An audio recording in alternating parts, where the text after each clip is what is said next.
Hey, what's going on, everyone? My name is Matt Jarbo. This is Stranger Days, and we are definitely living in stranger damn days, considering what happened in Pittsburgh the other day. It's an incident, a tragedy that I feel is already forgotten. However sad that is, 11 people died at the hands of a maniac, a madman, and we've already kind of moved on. This sort of thing feels par for the course in 2018, and that is a shame, and it should not happen. It should not happen in any stretch of the imagination. It should not happen. But in the aftermath of what Robert Bowers did, there comes this lingering question of why, right? And when people out there don't want to associate the why with the person, they like to try to shift the blame to somebody else. We're seeing a lot of this in regards to blaming Donald Trump for what happened, right? That to me is the only word I think I can use to fully describe my feelings on the matter is sickening.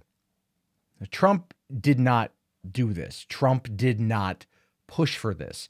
Trump didn't give a sly wink and a nod to Robert Bowers through some type of Manchurian candidate triggering that forced him to go on this murderous spree at a synagogue in Pittsburgh.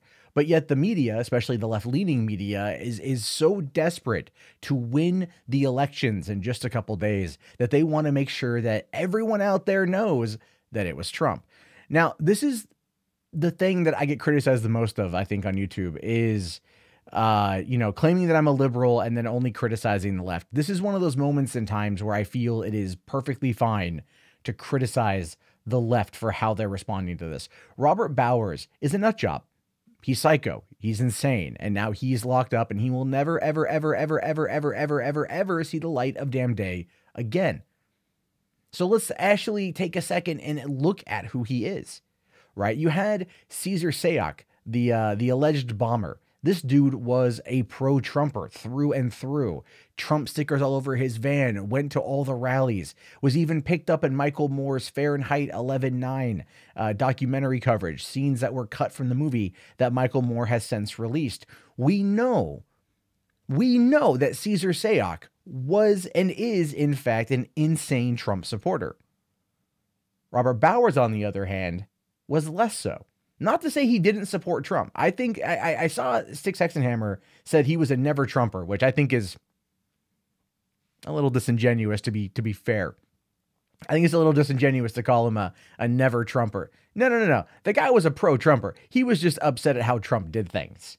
That's what it boiled down to. If you read his Gab posts, if you read some of the things that he put on social media, he wanted Trump to be better. He wanted Trump to be the leader. He wanted Trump to kind of be the Führer, if you will. He wanted Trump to do all these things. That's not a never Trumper. That's a person who very much wants them to be a specific way and is upset that they didn't actually do it, right? So Trump is not responsible at all for what happened, not directly or indirectly. Robert Bowers' desire for Trump to be more than, or worse really, than what he is the reason here. And that in no way is on Trump, right? That is in no way on Trump. And I'm an ardent Trump critic. I am not a fan of the president in any way, shape, or form, but I feel the need in this moment in time to come out and be like, let's hold on. Let's get back on track. Let's talk about this in a way that actually makes some goddamn sense. Let's not go all crazy on this. Let's not go all crazy on this. Let's look at the information that's available. Now, we know that as a result of the social media posts that Bowers put on Gab, Gab was effectively deplatformed, which I argued against last night. I think the site's abhorrent and the opinions of the people on there are just as bad. Doesn't mean that the site needed to be taken down because of the actions of one deranged psychopath.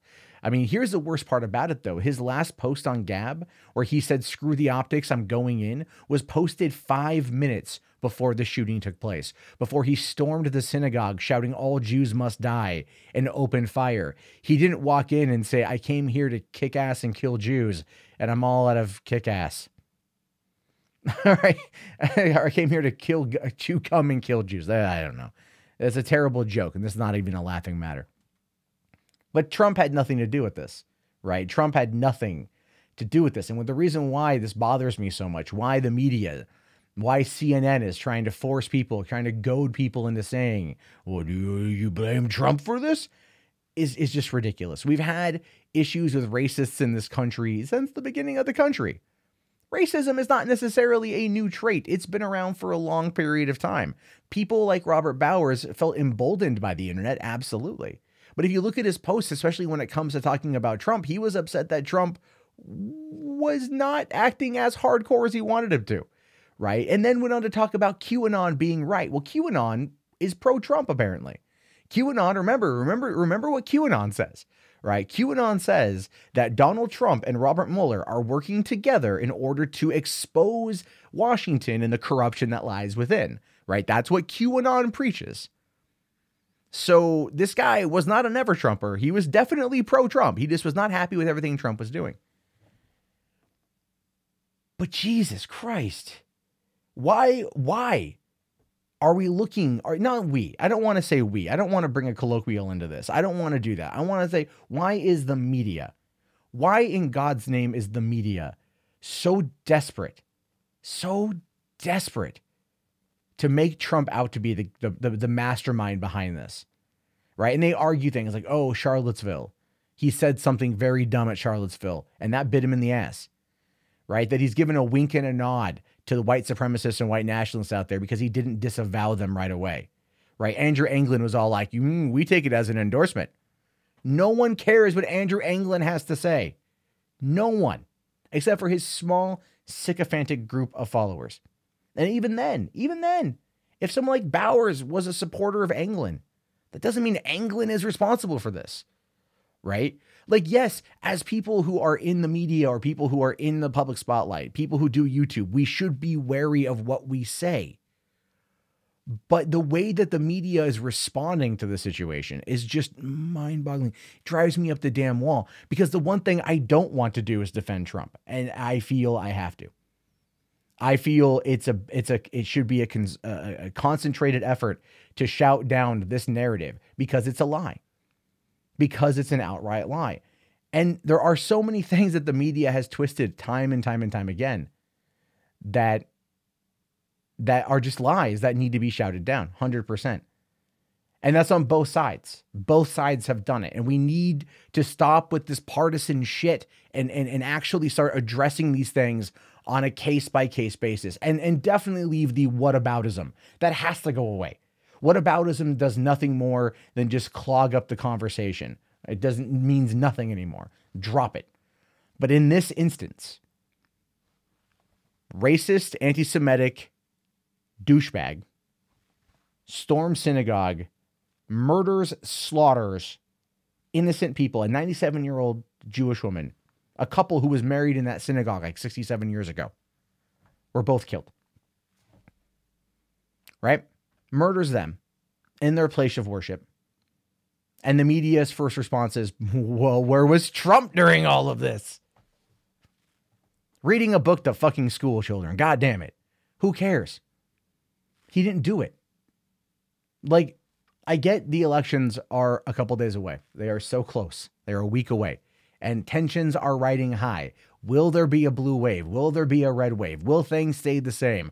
Who's going to gain power? Who's going to lose power? And all the different groups out there that are lobbying to make this a reality. The tragedies of this event, as well as the bomb threats of last week, have ramped things up to this fever pitch that is frightening. I don't even know what's going to happen over the course of this next week, but I guarantee you, however bad it may get, people in the media are absolutely salivating over it. One of the things I do on this channel is when a tragedy happens, I will go over it time and time again in my head. Do I talk about it? Do I not talk about it? Should, because am I going to be viewed as exploiting a tragedy? Am I going to, I personally go through the back and forth for a long period of time before I do anything. Whereas the media is just like, oh yeah, open up a new vein. Do it. Give it to me. And they mainline that. And then they run it into the damn ground because that's their job. This is my job. Same thing. Just let you guys know there's always a moral quandary when I cover these topics, even this one. But I still want to come out and say, Trump didn't do anything. This is the media pushing a narrative, as they always do, trying to sway people to vote Democrat.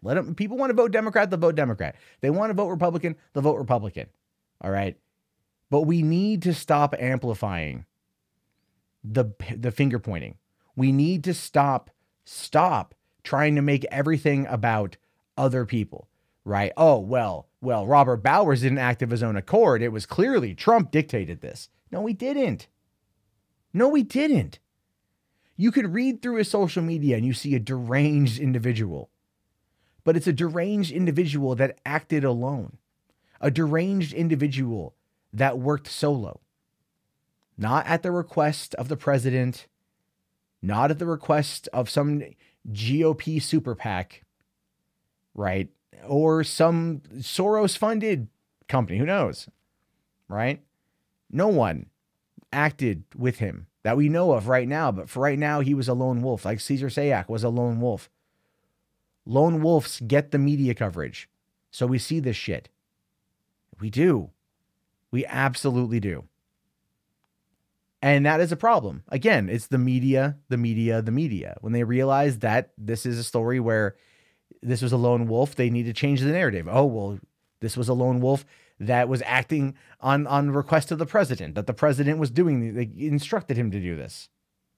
And we need to decry Donald Trump over this shit. People have their own freedoms, their own free will, their own stories, the control of their own life. Donald Trump isn't some 4D chess playing puppet master. He's not. He's a businessman who got really lucky being loaned money from his father for many, many, many years and turned it into an actual political career. Later in life, political career. What can we say? Those are his, I guess you could say those are his attributes. But in regards to this, Trump had nothing to do with it. And I'm tired of seeing that rhetoric, that narrative, that nonsense, because all it does is just further divide us. Right? It just further divides us. And it's hard to see. It's hard when I go onto Facebook and I see people who I care about engaged in their own civil war. It's hard when I look on YouTube and I see my friends engaged in their own civil war. Commenters engaged in their own civil war. Everyone desperate to be right, desperate for a gotcha, desperate to get the upper hand. Everyone does it. But we're not looking at the person specifically. Robert Bowers acted alone. He acted of his own free will. No one pushed him. He was delusional as it was, and he chose to act. His comments on social media were definitely some stuff that maybe should have been looked at. But the problem with that is, though, is how do you know what is someone saying something out of their ass and someone actually making a threat? Right? The truth is you don't. So it's easy to ignore. It is. That is the sad truth of it. But Trump didn't do anything here. Gab didn't do anything here. The deplatforming of Gab is stupid, even though I disagree with like 99.9% of all the comments posted on Gab. It still didn't do it. And that's the biggest problem here, is we need to stop trying to point the fingers at everyone else other than the perpetrator, because the perpetrator is the person. And people who may want to argue, oh, it was a systemic problem. This wasn't a systemic problem. This wasn't a systemic problem. This was a lone wolf operator who will now get tons and tons and tons of coverage. He didn't die a martyr, which is going to lessen the coverage. But people are still going to idolize this guy. He's going to be well known and well loved on the inside. Maybe that's what he wanted. But at the end of the day, Trump didn't do this. That's all I got to say about that. I just wanted to put my feelings out there because I get really annoyed when I see this kind of stuff go down. I get really annoyed. Anyway, if you guys liked the video, toss it a thumbs up. If not, that's cool too. It's fine. Leave your comments below. They should be interesting. Let's try to be civil about them and whatnot. Let's talk about like why we choose this type of tribalism and why the media tries to paint it. And again, both sides of the media do this. I think we deep down know why, we understand why, but at the same time, it doesn't make it any better. In fact, it just, really makes it a whole heap load worse. Anyway, I'll talk to you guys later. Have yourself a great day. Please just try to think, don't trust the media for everything, I guess. I don't know. And I'll talk to you guys later. Have a good one, and peace out.